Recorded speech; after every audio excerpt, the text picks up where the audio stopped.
Star Tamil செய்திகள். முதலில் தலைப்புச் செய்திகள்.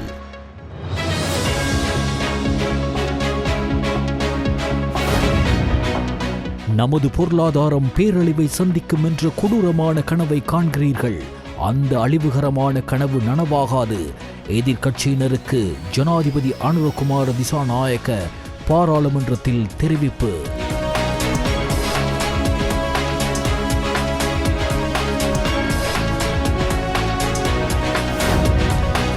மாரகம நாவின்ன பகுதியில் துப்பாக்கிச் சூட்டு சம்பவம், ஒருவர் காயம்.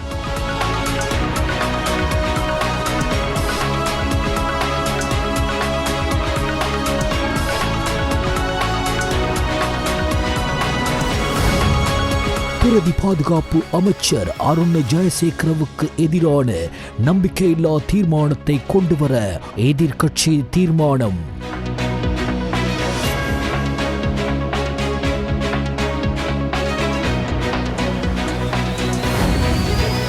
தேசிய சுதந்திர முன்னணியின் தலைவர் விமல் வீரவன்சவினால் கொழும்பு பேராயர் கார்தினால் மேல்கம் ரஞ்சித் குறித்து வெளியிட்ட அவதூறான கருத்தை அவர் மீளப்பெற வேண்டும்.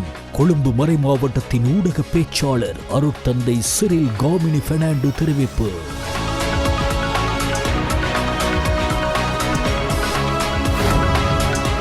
அமெரிக்க ஜனாதிபதி டொனால்ட் ட்ரம்பின் வரி கொள்கையின் கீழ் இலங்கை மீது விதிக்கப்பட்ட புதிய வரிகள் இன்று முதல் அமலுக்கு வருகின்றன.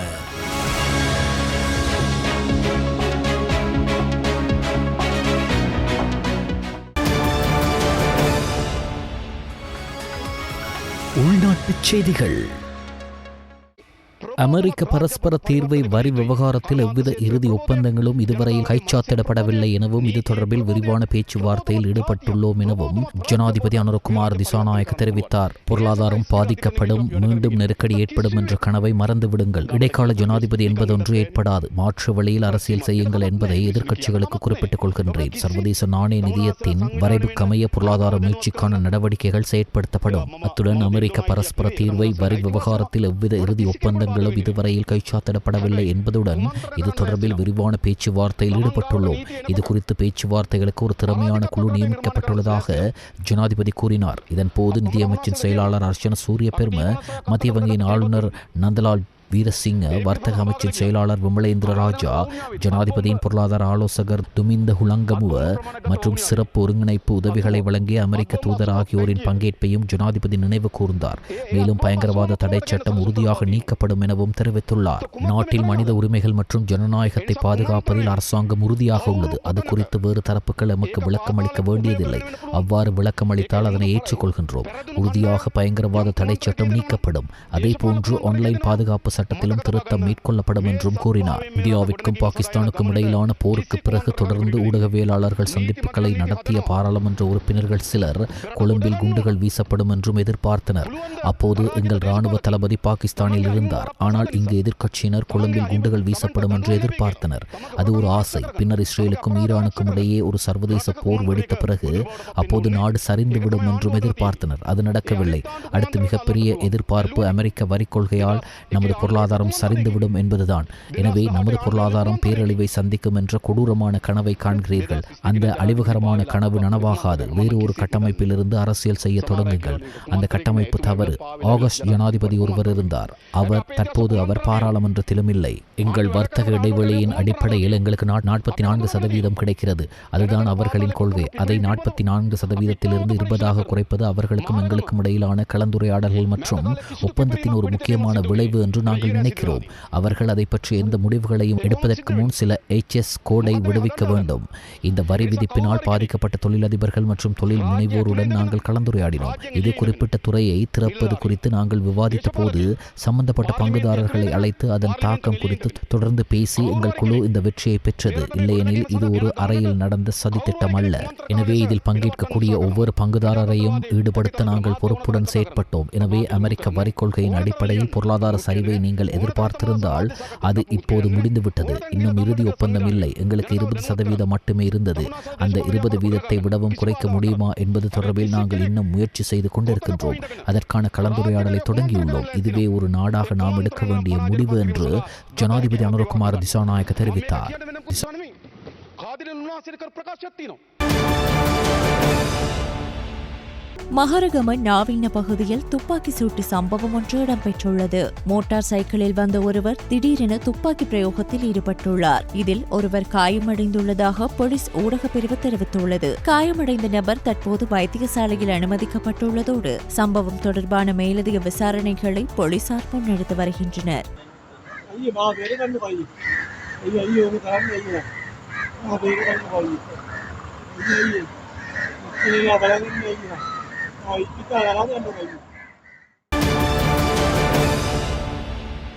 வாகன இறக்குமதியின் போது வரி விதிப்பது பல்வேறு தரப்புகளின் தேவைகளை பூர்த்தி செய்யும் வகையில் சிக்கலாக அமைக்கப்பட்டிருந்தால் வரி வலையிலிருந்து தப்பித்து இறக்குமதி வரி வாய்ப்புகள் தொடர்ந்து நடைபெறுகின்றன என்பது நிபுணர்களின் கருத்தாகும். இலகுவான மற்றும் வெளிப்படைத்தன்மை கொண்ட வாகன இறக்குமதி வரிமுறையை அறிமுகப்படுத்துவது நாளுக்கு நாள் தாமதமாவதால் அரசின் வருமானம் இழக்கப்படுவதுடன் சமநிலையற்ற சந்தை போட்டி மற்றும் இறுதி நுகர்வோரும் கடுமையான சிரமங்களுக்கு ஆளாகின்றனர் என எதிர்க்கட்சித் தலைவர் சஜித் பிரேமதாச இன்று பாராளுமன்றத்தில் தெரிவித்தார். முன்னாள் ஜனாதிபதி மஹிந்த ராஜபக்ஷவின் மகன் ரோஷித் ராஜபக்ஷவின் மேற்பார்வையின் கீழ் செயல்படுத்தப்பட்டதாக கூறப்படும் சுப்ரீம் சாட் செயற்கைக்கோள் திட்டத்திற்கு இலங்கை அரசாங்கம் எந்த பணத்தையும் செலவிடவில்லை என்று பிரதமர் ஹரணி அமரசூரிய தெரிவித்துள்ளார். இந்த திட்டத்தில் இருந்து இலங்கைக்கு பல மில்லியன் ரூபாய் வருமானம் கிடைத்துள்ளதாகவும் பிரதமர் பாராளுமன்றத்தில் தெரிவித்தார். குறித்த விடயம் தொடர்பில் பாராளுமன்ற உறுப்பினர் டிவி சாணக்க எழுப்பிய கேள்விக்கு பதிலளிக்கும் விதமாகவே பிரதமர் இந்த தகவலை வெளியிட்டுள்ளார். அது குறித்து மேலும் கருத்து வெளியிட்ட பிரதமர் ஹரிணி, சுப்ரீம் குளோபலின் துணை நிறுவனமான சுப்ரீம் சாட் 2011 ஆண்டில் ஏவிய தகவல் தொடர்பு செயற்கோளில் முதலீடு செய்யப்பட்ட தொகை குறித்த கேள்வியின்படி சுப்ரீம் சாட் 2012 5ஆம் மாதம் 23ஆம் திகதி அன்று இலங்கை முதலீட்டு சபையுடன் ஒரு ஒப்பந்தத்தில் கையெழுத்திட்டுள்ளது.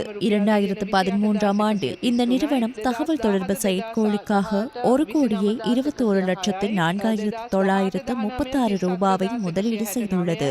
அத்துடன் நிறுவனம் சமர்ப்பித்த முதலீட்டு விண்ணப்பத்தில் உள்ள தகவலின்படி அந்த திட்டத்திற்காக இலங்கை அரசு எந்த பணத்தையும் முதலீடு செய்யவில்லை என அவர் தெரிவித்துள்ளார்.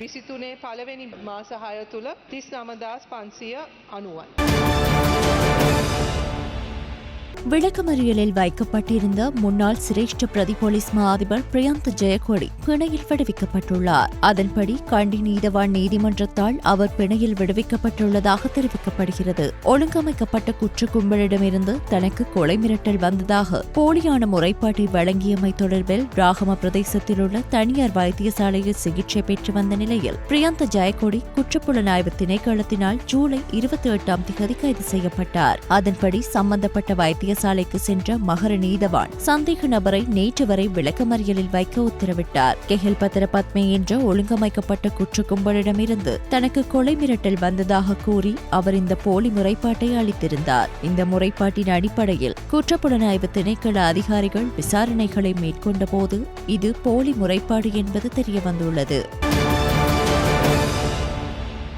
குஷ் போதைப் பொருளுடன் 2 பெண்கள் உட்பட 3 சந்தேக நபர்கள் கைது செய்யப்பட்டுள்ளனர். போலீஸ் போதைப் பொருள் ஒழிப்பு பிரிவின் அதிகாரிகள் குழுவினால் இன்று காலை விமான நிலைய வருகை முனையத்தில் நடத்தப்பட்ட சோதனையின் போது சந்தேக நபர்கள் கைது செய்யப்பட்டனர். இதன்போது சந்தேக நபர்களிடமிருந்து 12 கிலோ 160 கிராம் குஷ் போதைப் பொருள் கைப்பற்றப்பட்டதாக அதிகாரிகள் தெரிவித்தனர். கைதான ஆண் சந்தேக நபர் 42 வயதுடையவர் எனவும் பெண்கள் இருவரும் 22 மற்றும் 43 வயதுடையவர்கள் எனவும் தெரியவந்துள்ளது. சம்பவம் தொடர்பான மேலதிக விசாரணைகளை போலீஸ் போதைப் பொருள் ஒழிப்பு பிரிவினர் மேற்கொண்டு வருகின்றனர். நாடு முழுவதும் 1139 சிறப்பு மருத்துவர்களுக்கு பற்றாக்குறை இருப்பதாக சுகாதார அமைச்சர் நலிந்த ஜெயதிச தெரிவித்தார். பாராளுமன்றத்தில் இன்று உரையாற்றுகையிலே அவர் இவ்வாறு குறிப்பிட்டுள்ளார். சிறப்பு மருத்துவர்களின் சேவைகள் கிடைக்க வேண்டிய 134 2ஆம் நிலை 3ஆம் நிலை மற்றும் சிறப்பு பராமரிப்பு மருத்துவமனைகளில் 2042 சிறப்பு மருத்துவர்கள் மட்டுமே இருப்பதாக அவர் குறிப்பிட்டுள்ளார். ஓய்வு, பதவி விலகல் மற்றும் சேவைகளை வெற்றிடமாக்குதல் போன்ற பல்வேறு காரணங்களால் நாடு 570 சிறப்பு மருத்துவர்களின் சேவைகளை இழந்து அதிகரித்துள்ளதாக அவர் கூறியுள்ளார். 2020 முதல் 2024 ஆண்டுக்குள் நாட்டில் 233 சிறப்பு மருத்துவர்கள் ஓய்வு பெற்றுள்ளனர். 82 பேர் சேவைகளை வெற்றிடமாக்கியுள்ளனர். மேலும் 7 பேர் பதவி விலகியுள்ளனர். 57 பேர் பல்வேறு தேவைகளுக்காக பிற நிறுவனங்களுக்கு நியமிக்கப்பட்டுள்ளனர். அத்துடன் 191 சிறப்பு மருத்துவர்கள் சம்பளமில்லாமல் விடுவிப்பில் சென்றுள்ளனர் என அமைச்சர் நலிந்த ஜெயதிச சுட்டிக்காட்டியுள்ளார். இதேவேளை தற்போது இருக்கும் சிறப்பு மருத்துவர்களில் 201 பேர் 60 வயதுக்கு மேற்பட்டவர்கள் எனவும் 546 பேர் 55 முதல் 60 வயதுக்கு உட்பட்டவர்கள் எனவும் அவர் தெரிவித்துள்ளார்.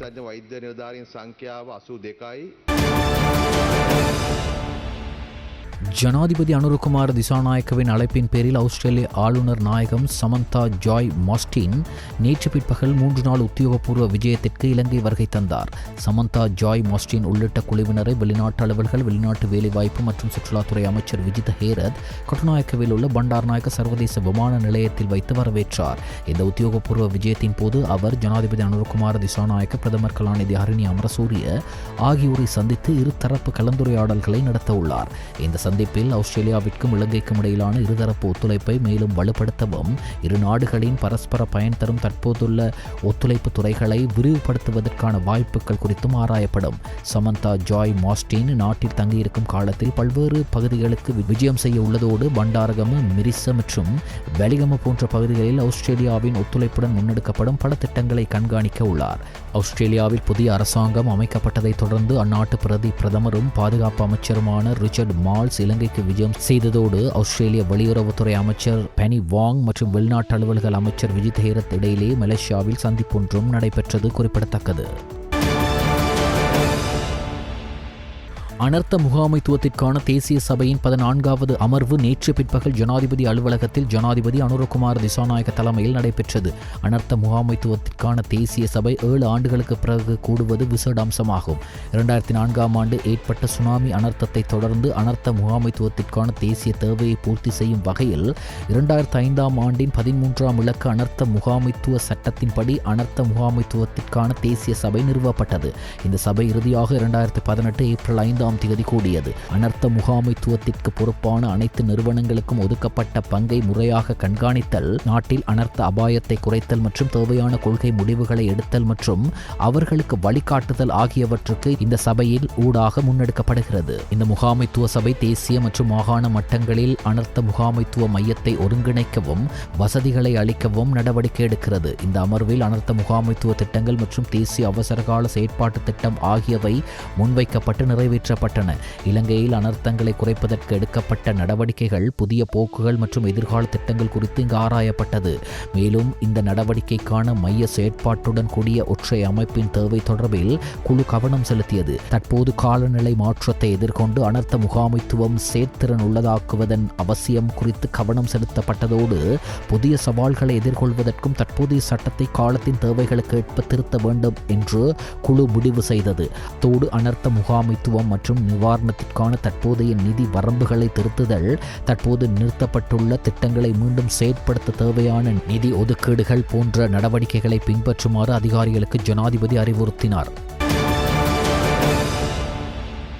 தற்போதைய நெருக்கடியான சூழ்நிலை காரணமாக ஏராளமான கிராமப்புற மற்றும் மாவட்ட வைத்தியசாலைகள் மூடப்படும் அபாயத்தை எதிர்கொண்டுள்ளதாகவும், பொதுமக்களுக்கு தேவையான அத்தியாவசிய சுகாதார சேவைகளை வழங்குவது சவாலாக மாறியுள்ளதாகவும் அரச மருத்துவ அதிகாரிகள் சங்கம் தெரிவித்துள்ளது.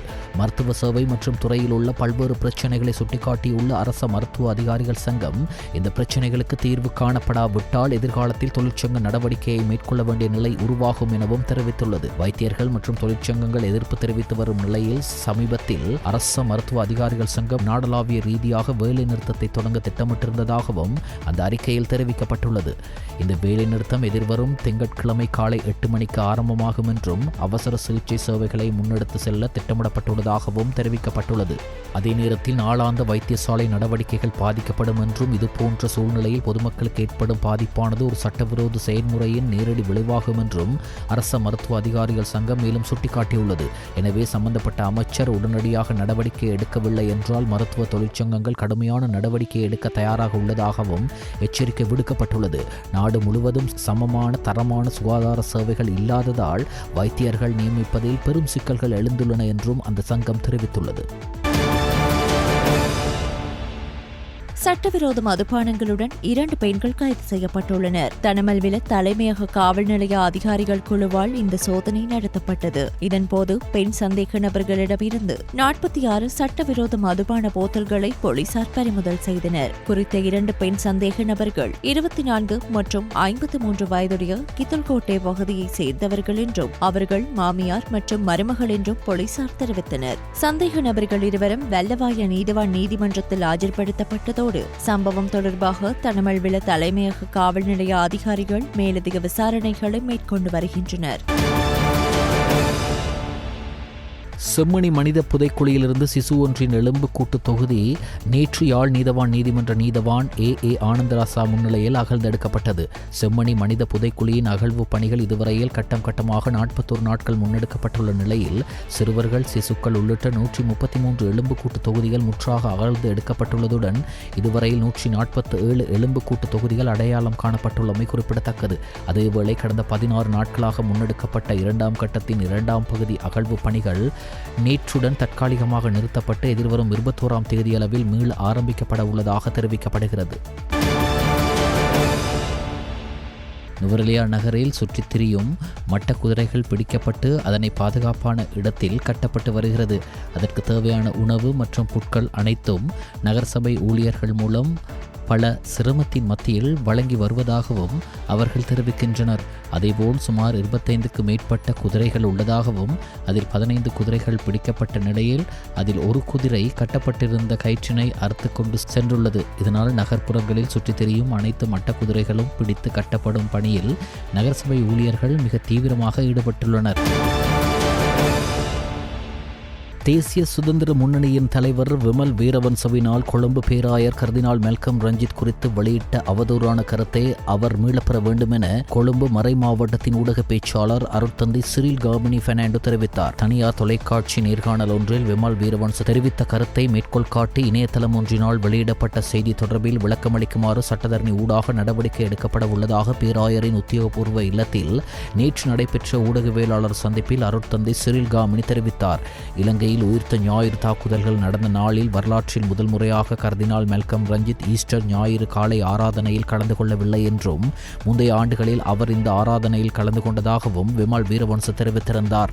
அத்துடன் 2019ற்கு பின்னர் நடைபெற்ற ஈஸ்டர் ஞாயிறு காலை ஆராதனையில் அவர் கலந்து கொண்டதாகவும் கர்தினால் குறித்து விமல் வீரவன்ச அவதூறு தெரிவித்ததாக அவர் இங்கு குறிப்பிட்டார். இதன் மூலம் உயிர்த்த ஞாயிறு குண்டுவெடிப்புகள் தொடர்பில் ஏற்கனவே கர்தினால் அறிந்திருந்தார் என விமல் வீரவன்ச சொல்ல விளைவதாக சந்தேகம் எழுவதாக அருட்தந்தை சிறில் காமினி இங்கு சுட்டிக்காட்டினார். ஆயினும் விமல் வீரவன்சவின் கூற்று தவறானது என்றும் ஒவ்வொரு உயிர்த்த ஞாயிற்றுக்கிழமைக்கும் முந்தைய நாள் நள்ளிரவில் கர்தினால் திருப்பள்ளி பூஜைகளை நடத்தி வந்ததாகவும் அதற்கமை 2019ஆம் ஆண்டில் கொட்டாஞ்சேனை புனித லூசியா தேவாலயத்தில் கர்தினால் மெல்கம் ரஞ்சித் நள்ளிரவு திருப்பலியை மேற்கொண்டதாகவும் அருட்தந்தை சிறில் காமினி குறிப்பிட்டார். இவ்வாறு நள்ளிரவு திருப்பலியை மேற்கொள்வது ஒரு பொதுவான பாரம்பரியம் என்றும் அது இலங்கையில் கத்தோலிக்க மக்களுக்கு முக்கிய திருப்பலி என்றும் கர்தினால் வழமையாக காலை திருப்பலியில் கலந்து கொள்வதில்லை என்றும் அவர் இங்கு சுட்டிக்காட்டினார். கருத்து சுதந்திரம் என்பது ஒரு அடிப்படை மனித உரிமை என்றும் அச்சுதந்திரத்தில் தவறான அறிக்கைகளை வெளியிடும் உரிமை இல்லை என்றும் அவர் குறிப்பிட்டார். விமல் வீரவன்சவின் இந்த பொய்யான அறிக்கைகளை மீளப்பெற கோரி விமல் வீரவன்சவுக்கு கடிதம் ஒன்றை அனுப்ப அவரது சட்டத்தரணிகள் நடவடிக்கை எடுத்து வருவதாகவும் அருட்தந்தை சிறில் காமினி மேலும் தெரிவித்தார். கொட்டகல நகரத்திலிருந்து ரயில் நிலையம் செல்லும் பாதையானது எரிங்டன், ஸ்டோனி கிளிப், 3 தோட்டங்களுக்கு மற்றும் மேஃபீல்டு வழியாகவும் மற்றும் போகாவத்த வழியாகவும் நாவலப்பிட்டி நகரத்திற்கும் செல்லும் வீதியை இவ்வாறு 19 ஆண்டுகளுக்கு மேலாக மூடப்பட்டிருப்பதால் குறிப்பிட்ட தோட்டங்களுக்கும் பிரதேசங்களுக்கும் செல்வோர் பாரிய பிரச்சினைகளை முகம் கொடுத்து வருகின்றனர். பாதை செல்லும் வழியில் எரிபொருள் சேகரிப்பு நிலையம் ஒன்று அமைந்திருப்பதால் குறித்த எரிபொருள் சேகரிப்பு நிலையத்தின் பாதுகாப்புக்காக 19 வருடங்களுக்கு மேலாக குறித்த பாதை மூடப்பட்டு பாதுகாப்பு வளையமாக பிரகடனப்படுத்தப்பட்டு வருகிறது. இவ்வீதி மூடப்பட்டமையினால் பாடசாலை மாணவர்கள் அன்றாட தொழிலுக்கு செல்வோர் மிகுந்த சிரமத்திற்கு மத்தியில் மாற்று வீதியினூடாக பயணித்து வருவதாக தெரிவிக்கப்படுகிறது.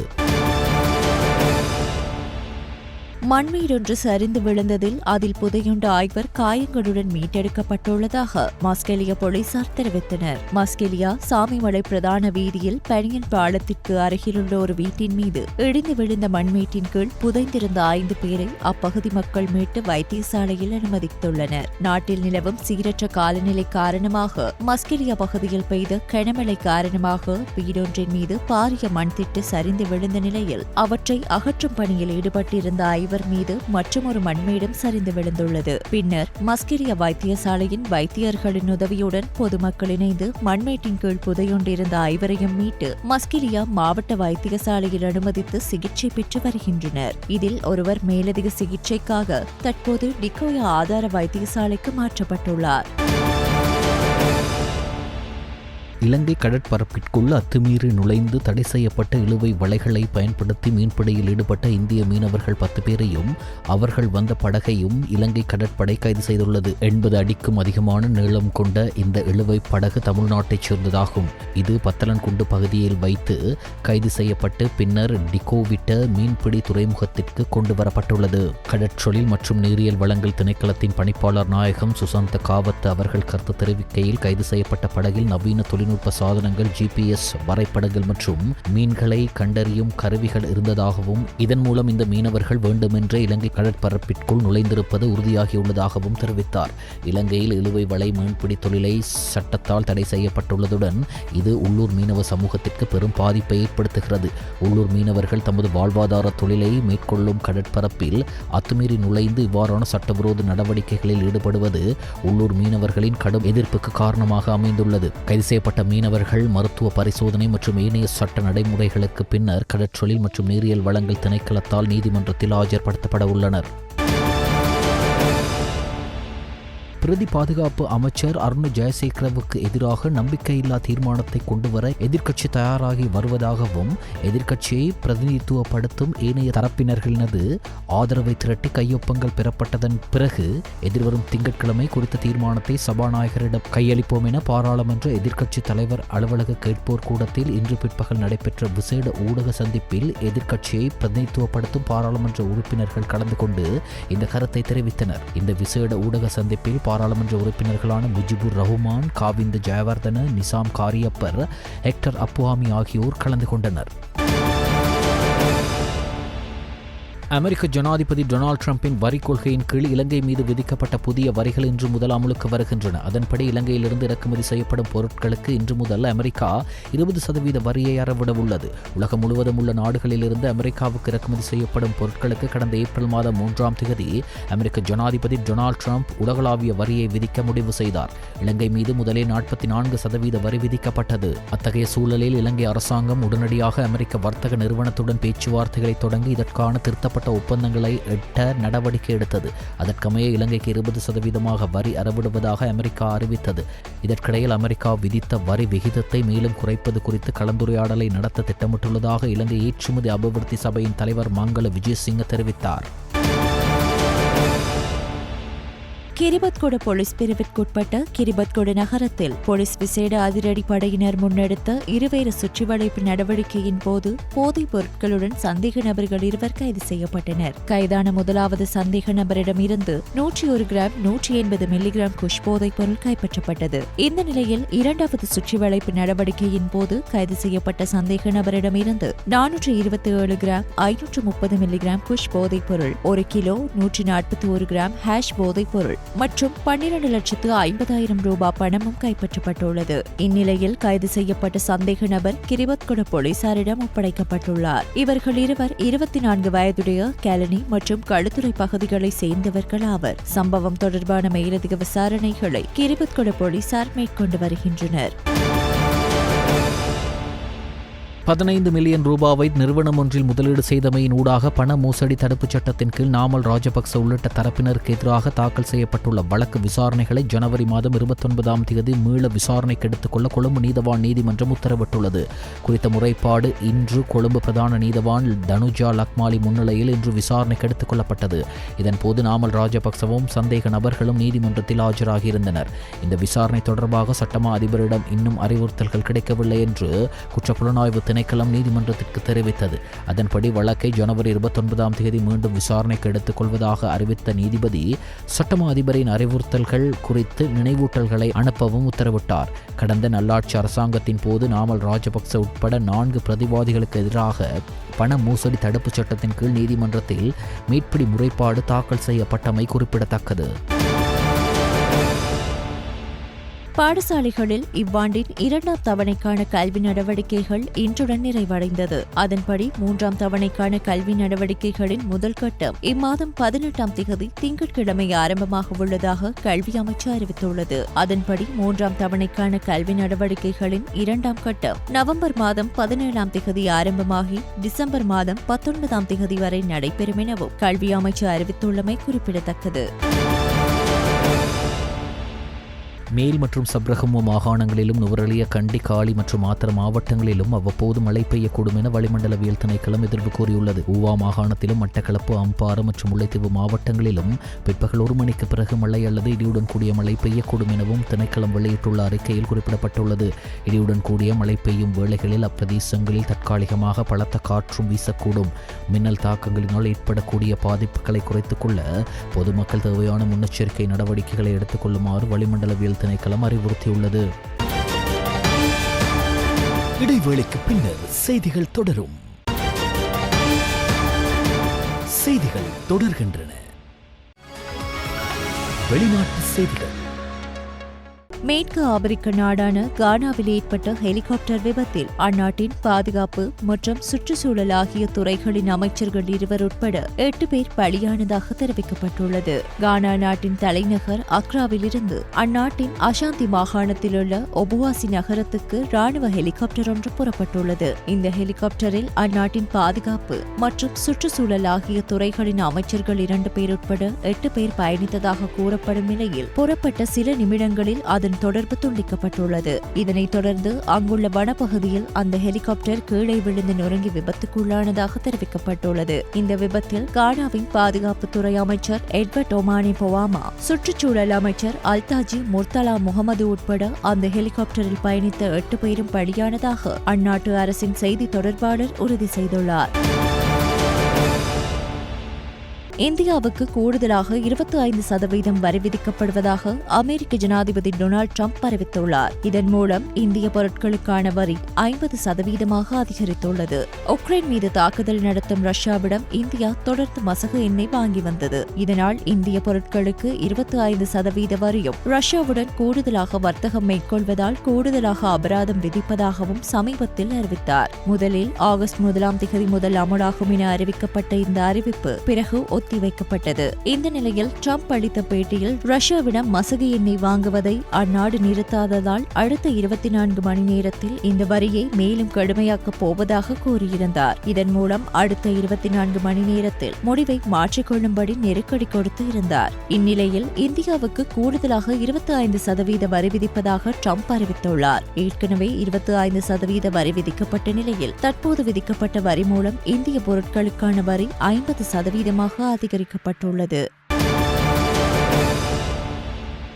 இந்தோனேஷியா காசாவிலிருந்து காயமடைந்த 2000 பாலஸ்தீனியர்களுக்கு தமது மக்கள் வசிக்காத தீவுகள் ஒன்றில் மருத்துவ சிகிச்சை அளிக்கும் திட்டம் ஒன்றை அறிவித்துள்ளது. இந்தோனேஷியாவின் சுமாத்ரா தீவுகளுக்கு அப்பால் சிங்கப்பூரின் தெற்கே உள்ள கலாங் தீவில் இந்த வசதியை பெற முடியும் என இந்தோனேஷிய ஜனாதிபதியின் செய்தி தொடர்பாளர் ஹசன் நஸ்பி தெரிவித்துள்ளார். நோயாளிகள் குணமடைந்த பிறகு காசாவிற்கு மீண்டும் அழைத்து செல்லப்படுவார்கள் என்றும் அவர் கூறியுள்ளார். எவ்வாறாயினும் இது நிரந்தர குடியேற்றம் இல்லை எனவும் அவர் வலியுறுத்தினார். காயமடைந்த பாலஸ்தீனியர்களுக்கு அடைக்கலம் அளிக்க ஜனாதிபதி பிரபோவோ சுபியான்டோ முன்வந்தார். காசாவில் இருந்து பாலஸ்தீனியர்களை நிரந்தரமாக வெளியேற்ற வேண்டும் என்ற அமெரிக்க ஜனாதிபதி டொனால்டு டிரம்பின் பரிந்துரையுடன் ஒத்திசைவதாக இந்தோனேஷியாவின் உயர் மதகுருமார்கள் சில மாதங்களுக்கு முன்னர் விமர்சனங்களை வெளியிட்டனர். எனினும் இதற்கு பதில் வழங்கிய இந்தோனேஷிய ஜனாதிபதியின் செய்தி தொடர்பாளர் பாலஸ்தீனியர்களை வலுக்கட்டாயமாக இடம்பெயர செய்யும் எந்தவொரு முயற்சியையும் தாம் கடுமையாக எதிர்ப்பதாக தெரிவித்துள்ளார்.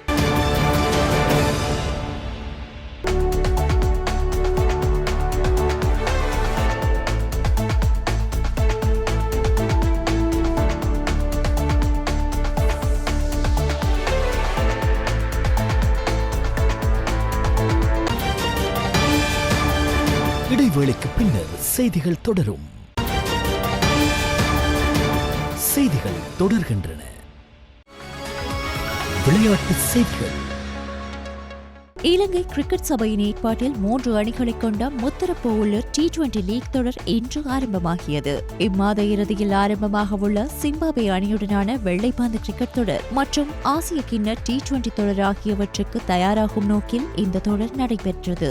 இந்த மாதம் நடைபெறவிருந்த லங்கா பிரீமியர் லீக் தொடர் நவம்பர் மாதத்துக்கு ஒத்திவைக்கப்பட்டதை அடுத்து உள்ளூர் கிரிக்கெட் அட்டவணையில் ஏற்பட்ட வெற்றிடத்தை நிரப்பும் வகையில் இப்புதிய தொடரை இலங்கை கிரிக்கெட் சபை ஏற்பாடு செய்துள்ளது. இன்று முதல் 11ஆம் தேதி வரை நடைபெறவுள்ள இந்த தொடரில் இடம்பெற்றுள்ள 3 அணிகளும் நீலம், பச்சை மற்றும் சாம்பல் ஆகிய நிறங்களை அடிப்படையாக கொண்டு பெயரிடப்பட்டுள்ளன. ஒவ்வொரு அணியும் ஒன்றையொன்று 4 தடவைகள் எதிர்த்தாடும். இதற்கு அமைய மொத்தமாக 12 போட்டிகள் நடைபெறவுள்ளதுடன் முதல் 2 இடங்களை பிடிக்கும் அணிகள் இறுதிப் போட்டிக்கு தெரிவாகும். அனைத்து போட்டிகளும் கொழும்பு SSC மைதானத்தில் பிற்பகல் 1:30 மணிக்கு ஆரம்பமாகியது.